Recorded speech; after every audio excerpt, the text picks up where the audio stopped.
Bonjour à tous, on va voir les troubles des métabolismes, exemple les amyloses. Donc le plan, les amyloses généralisées, on a 4 types.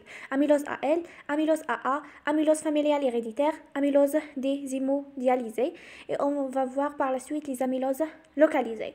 Donc généralité. L'amylose est une substance protéique pathologique qui se dispose entre les cellules de divers tissus et organes dans les circonstances très variées et est responsable d'une grande variété de manifestations cliniques. Elle peut être localisée à un tissu ou diffuse. Le diagnostic repose sur la mise en évidence sur les prélèvements anatomopathologiques par des colorations électives des immunohistochimies.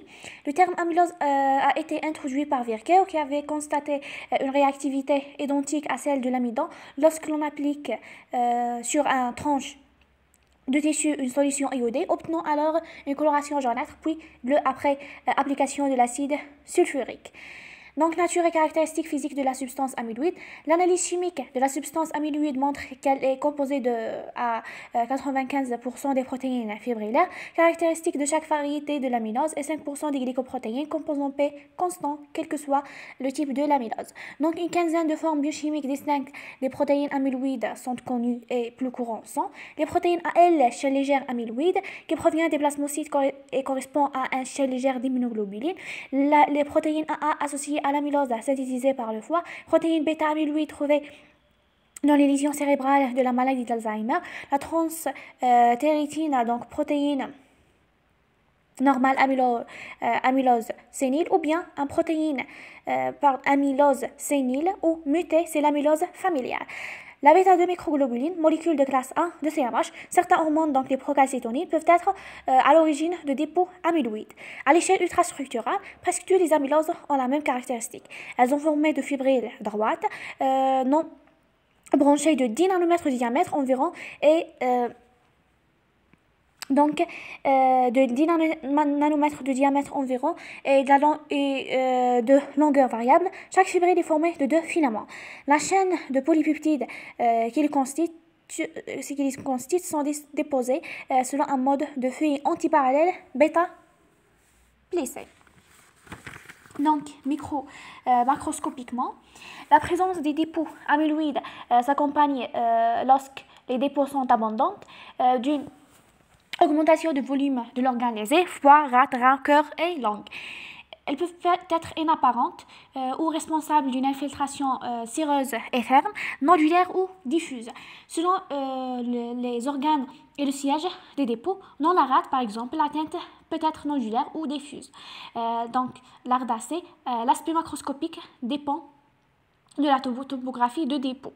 Histologie, donc les dépôts amyloïdes sont extracellulaires et sur une coloration de l'HES éosinophile, finement craquelé, siégeant dans les tissus conjonctifs communs et les parois vasculaires. Ils ont leur affinité tinctorielle qui caractérise les dépôts amyloïdes avec le rouge Congo, donc ils se colorent en rouge gros ciel.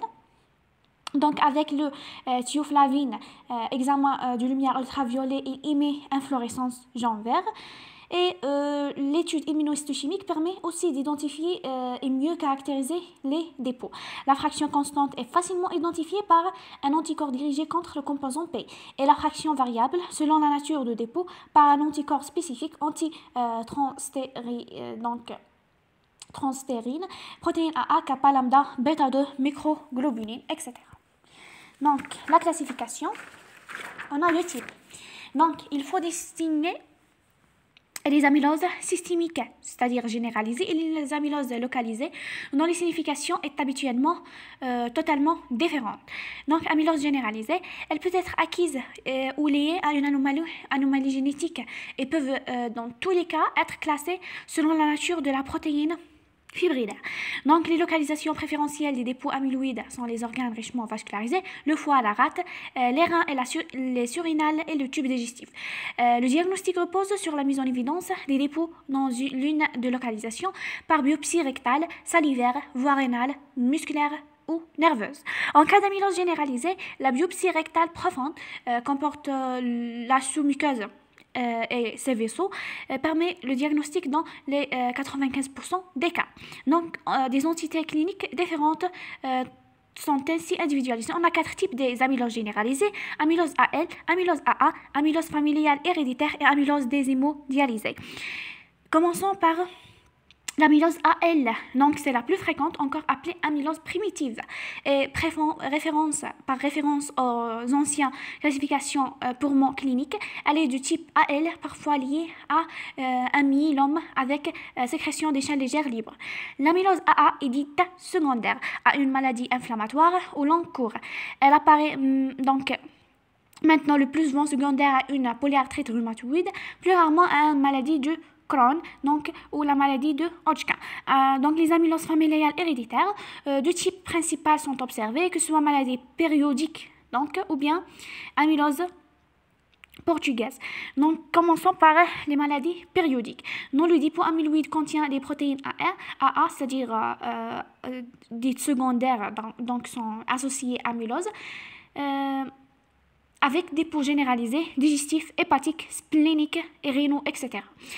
Donc, les amyloses portugaises, dont le dépôt amyloïde contient les transtérines mutées et comporte surtout une atteinte nerveuse réalisant une polyneuropathie amyloïde. Donc, les amyloses déshémodialysées, elle est constituée de dépôts de bêta-2 microglobulines avec participation principalement des localisations au synovial et au tendon. Deuxième type sont les amyloses localisées. Donc, elles peuvent prendre un caractère pseudo-tumoral, par exemple dans le larynx, les poumons, la peau, la vessie, la langue. Elles sont souvent constituées de dépôts donc AL, c'est-à-dire les amyloses primitives. Donc, l'amylose cardiaque du sujet âgé est une forme particulière, plus souvent isolée qu'associée à une amylose généralisée. Les amyloses endocriniennes sont caractérisées par des dépôts amyloïdes microscopiques au sein des proliférations tumorales endocrines et font partie du diagnostic carcinome médulaire de la thyroïde, tumeur langerhansienne du pancréas. Les amyloses cérébrales sont observées au cours de vieillissement. Les maladies d'Alzheimer sont localisées dans les vaisseaux cérébraux, méninges et la plaque sénile. Elle dérive pour l'essentiel des glycoprotéines transmembranaires cérébrales et non sériques, des protéines précurseurs de l'amylose.